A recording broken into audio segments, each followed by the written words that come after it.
বিসমিল্লাহির রহমানির রহিম। আজকের এই ইফতার মাহফিলের অনুষ্ঠানের সম্মানিত সভাপতি, ইফতার মাহফিলে উপস্থিত সম্মানিত সকল রোজাদারগণ, সকল উপস্থিতিবৃন্দ, আসসালামু আলাইকুম। প্রথমে আমি বাংলাদেশ জামাতে ইসলাম এবং তার নেতৃবৃন্দকে আন্তরিকভাবে ধন্যবাদ জানাচ্ছি। আজকে আমাকে, আমার সাথে আমার নেতৃবৃন্দকে এবং আমার সাথে আমার সফর সঙ্গীবৃন্দকে এই ইফতার মাহফিলে দাওয়াত দেওয়ার জন্য। সম্মানিত সকল নেতৃবৃন্দ, উপস্থিতিবৃন্দ, আজকে এখানে শুধু আমি নই, এখানে শুধু বাংলাদেশ জামাতে ইসলামের নেতৃবৃন্দ বা কর্মীবৃন্দই নয়, আমাদের বাইরেও এখানে অন্যান্য আরো রাজনৈতিক দলের নেতৃবৃন্দ আছেন। এখানে আরো অন্যান্য সমাজের অন্যান্য বিভিন্ন স্তরের বিভিন্ন সম্মানিত ব্যক্তিবর্গ উপস্থিত আছেন আজকের এই ইফতার মাহফিলে। আজকে আমরা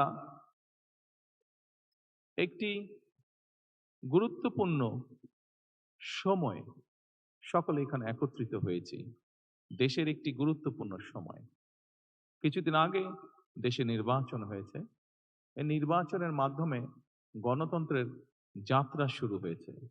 যে গণতন্ত্রের জন্য বাংলাদেশের মানুষ প্রায় ১ যুগেরও বেশি সময় ধরে অকাতরে জীবন দিয়েছে, বিভিন্ন অত্যাচার, নির্যাতন, গুম, খুনের শিকার হয়েছে।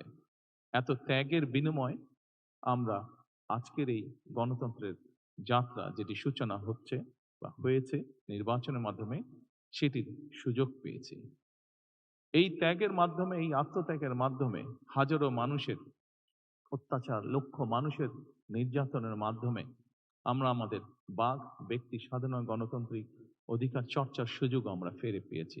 সেজন্যই প্রথমেই আসুন আমরা আল্লাহর দরবারে শুকরিয়া আদায় করি। সম্মানিত উপস্থিতিবৃন্দ, বাংলাদেশের মানুষ আজকে অনেক প্রত্যাশা নিয়ে, অনেক আকাঙ্ক্ষা নিয়ে, অনেক আশা নিয়ে আমাদের সকলের দিকে তাকিয়ে আছে, বিশেষ করে রাজনৈতিক দলগুলোর দিকে তাকিয়ে আছে। আজকে আমাদের এই ইফতার মাহফিলে আসুন আমরা আল্লাহর নামে শপথ গ্রহণ করি যে আমাদের আগামী দিনের কাজগুলো হবে এই দেশের মানুষের ভাগ্য পরিবর্তনের জন্য। আসুন আমরা আল্লাহর দরবারে সেই রহমত চাই যার মাধ্যমে আল্লাহ আমাদেরকে এই দেশের মানুষের ভাগ্য পরিবর্তনের জন্য, এই দেশের ভাগ্য পরিবর্তনে কাজ করার তৌফিক আমাদেরকে আল্লাহ তাআলা দিবেন। পরিশেষে আমি আবারও বাংলাদেশ জামাতে ইসলাম এবং জামাতে ইসলাম নায়েবে আমির শফিক সাহেব সহ সকল নেতৃবৃন্দকে আন্তরিক ধন্যবাদ জানাচ্ছি আজকে এখানে আমাদেরকে দাওয়াত দেওয়ার জন্য। আসসালামু আলাইকুম।